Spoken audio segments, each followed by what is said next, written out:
Hello，大家好，欢迎回到美术秘算的魔玩分享时间啊！今天我们要看的玩具呢，就是这款来自于30Kaiju的怪兽道的哥斯拉，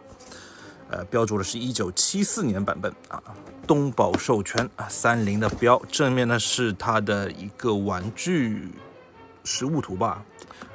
大雁门啊，大开窗，里面也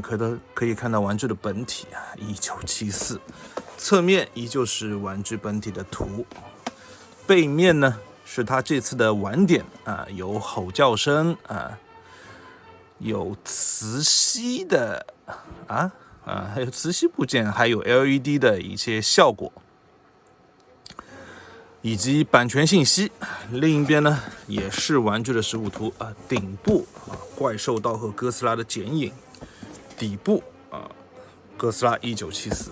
盒子的外包装呢，基本上就是这个样子。我们来打开看一下玩具本体吧。玩具从包装盒中取出来之后呢，基本上是这个样子。它的尾巴呢是需要自己安装一下的，安装方式也是很简单，直接怼到它屁股后面这个大大的金属球管里就 OK 了。既然官方说了是1974年版的哥斯拉，那我第一个想到就是哥斯拉对机械哥斯拉这部电影啊，所以说呢，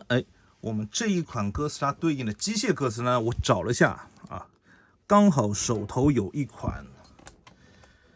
万代超合金的机械哥斯拉，两者看上去比例好像还是挺搭的哈，就一直我本来苦于给它找一个相对应体积的哥斯拉，寻而不得，这次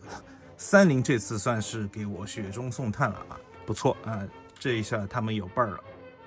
这次哥斯拉的身高呢，也是来到了23公分啊，尾部长度呢也差不多是23公分，就是说它从侧面看的话呢，基本上是一个等腰三角形的这一个结构。配件方面呢，它这次也算是给了蛮多的吧，相对于我们之前看过的 SHM 的那些，有一对这种握拳的手型吧。还会有一对动作 pose 手啊，我不知道这两个手型的姿势是什么意义啊，但是就是有这样两对附加的爪型，同时呢还会有一个非常晶莹剔透的喷射特效键啊，可以留意到它的喷射特效键的衔接部分还打了金属桩的，所以说在强度上应该是相对可靠一些吧。最后附带呢，就是这两个高压电线架它还是有磁吸效果的，都是朝一头歪啊，它还是有一些小的电线悬架是需要进行安装的。由于我这边气温比较低啊，而且它的塑料件小的非常球关，我就不硬怼了，大家理解到这样一个意思就可以了。我觉得外观上不会有太大的变化吧，总共两边各3个，总共12个这种挂电线的悬挂圈圈。最后呢，还会有一个让你替换它的发射键用的小辅助桩，小钩。配件呢，基本上就是这样一个样子。好，我们之后来看本体。本体给我的第一感觉就是大雁门啊，这个和初代1954的版本有异曲同工之妙，就大家看看两个大聪明的表情。整体来说呢，第一感觉是除了感官上的冲击之外呢，还有就是味觉上啊、嗅觉上啊，它有一股浓浓的胶味，这个胶呢不是普通我们熟悉的那种塑胶、硬塑胶之间的味，它是那种乳胶的味。为什么呢？因为它全身上下这外皮基本上都是软胶的一个结构啊，手啊、就尾啊这种都是软胶的包胶一个结构。所以说有一股浓重的乳胶味，我不知道时间久了之后它的性质会不会有所改变。其实还是蛮担心它会有出油或者说是开裂这种情况，但是目前来说呢，它的手感还是比较好的。在外观上呢，它皮肤肌理的刻画呢还是有，但是可能是它材质的关系，就感觉并不是非常的锐利，手里拿着把玩的感觉就像是在玩一个大胶啊。但是呢，实打实的这种质感呢，还是能够因为它的一个重量的关系，还是蛮有手感的，就非常令人纠结和矛盾的那种感觉。整体它因为一个大大的长长的尾部关系呢，它站立性呢会有一点影响，会往后坠啊，所以说你可能在普通站立的时候呢，是需要它用尾巴来形成一个支点，才能比较好的站立稳当啊。在背鳍部分呢，特别有那种万代大软胶的那种感觉啊，软软的，又不太锐利。涂装上呢，就是那种银色上喷黑灰色那种涂装感觉，整个背鳍都不扎手，非常的润啊。看到这边呢，就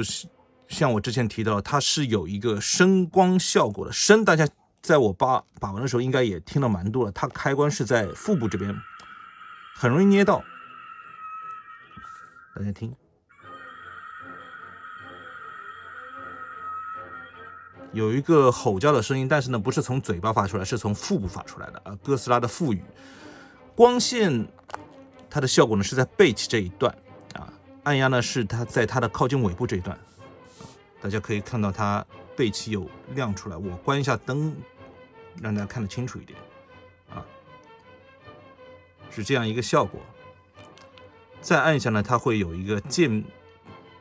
亮的一个效果。再按一下呢，就是关闭，就是这样循环的一个效果。大家可以看到它背鳍发光呢，也主要是在身躯这一段，颈部和尾部呢，它是没有这样一个发光的一个效果的。就还是有一点点局限吧，而且它的开关设置都在哥斯拉的下三路，就把玩起来很容易捏到。我觉得你背鳍发光，你坐在背鳍这边，像灰翔曲一样，或者像那个刚刚那个机械哥斯拉一样，我觉得会更合适一些吧。整体造型呢，非常古拙朴素，除了爪尖这块会有一些灰的涂装、角质涂装之外呢，全身上下除了背鳍之外，就是一码的黑色、灰色的涂装。再来看一下它正直的眼神啊，眼睛是没有可动的，但是嘴巴呢是有一个张开的一个关节。可以看到牙齿涂装还是要比最近2年的 SHM 牙膏嘴要好很多，不过它的体积也是摆在这里。舌头呢是一个球冠，可以上下左右的可动。好既然提到可动，我们就来看一下它全身的一个可动的表现如何吧。首先头部低头是可以到这样一个幅度，抬头到这样一个角度。就像我之前所说，它是一个软胶包胶的结构，所以说呢，它在做出可动幅度的情况呢，它外皮会有一定的一个褶皱。左右转头非常紧，可以看到这下面呢是有开口的，大概转这样的幅度，再多我觉得它的外皮可能就会有一些损坏的风险，毕竟它这边是没有做太大的一个关节空隙。手臂部分呢要好一些，可以360度大回旋是没有什么问题，平台也可以超过90度当然你要避让开它的一个手臂的外皮的结构不要让它拱起来。伸直的是到这样一个幅度，曲肘呢是可以超过90度的。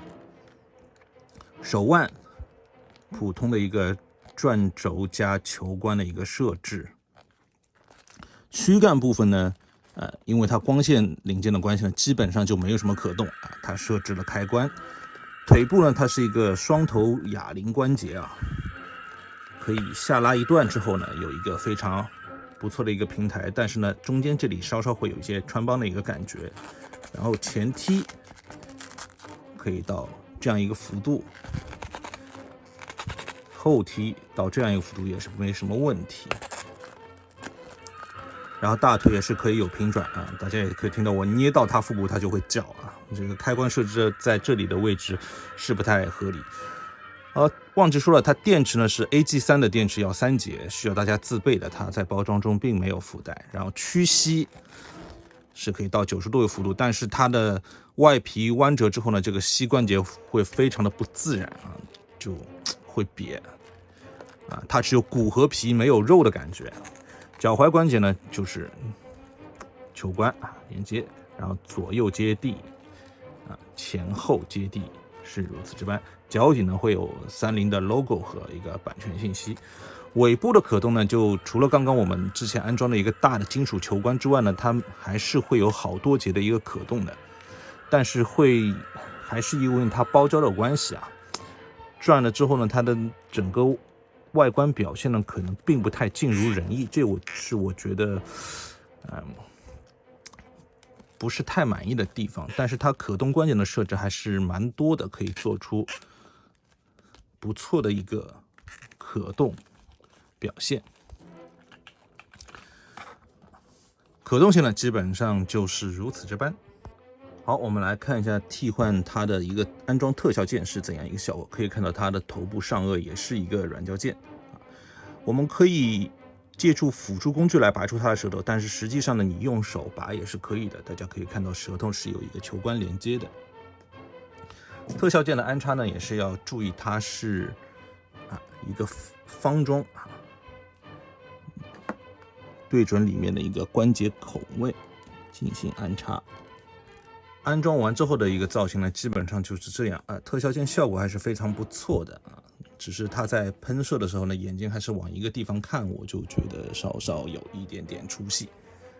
但是古早的怪兽电影可能就是这种风格吧。好最后总结下，作为一款1974年的哥斯拉呢，它的表现我对它的评价是中规中矩。给这款玩具打分呢，我是给到一个3星。总体而言呢，把玩起来感受一般，但是它的材质呢，会让我有点担心，时间长之后它能不能维持这样一个外观的品质。配件呢是给的也蛮多了，虽然说这个高压电线架给的有一点，我觉得当然它也换不出什么其他配件可以给了，算是一个提升售价的一个道具吧。它现在的我官方购买的价格呢是比较贵的，以这样体积来说呢，就不是太推荐大家以原价购买。但是3.0的东西呢，大家也知道价格会往下走，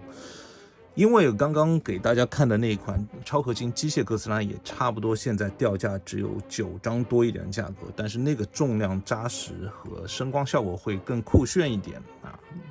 更值得入手一点。如果硬是要推荐一个购买理由的话呢，我觉得和这款的一个体积也是比较孤耳的，但是好在有超合金那块机械哥斯拉可以跟它搭配把玩。如果你是对1974年这部电影哥斯拉对机械哥斯拉有特别的情怀在的话呢，我觉得你是可以考虑入手的。否则的话呢，我觉得它的入手价值就显得非常的一般了。好，今天的节目呢就简单录到这边，感谢大家能够看到最后。如果喜欢我视频的话呢，记得给我一键3连支持一波，你们的支持对我非常重要。我们下次再见，拜拜。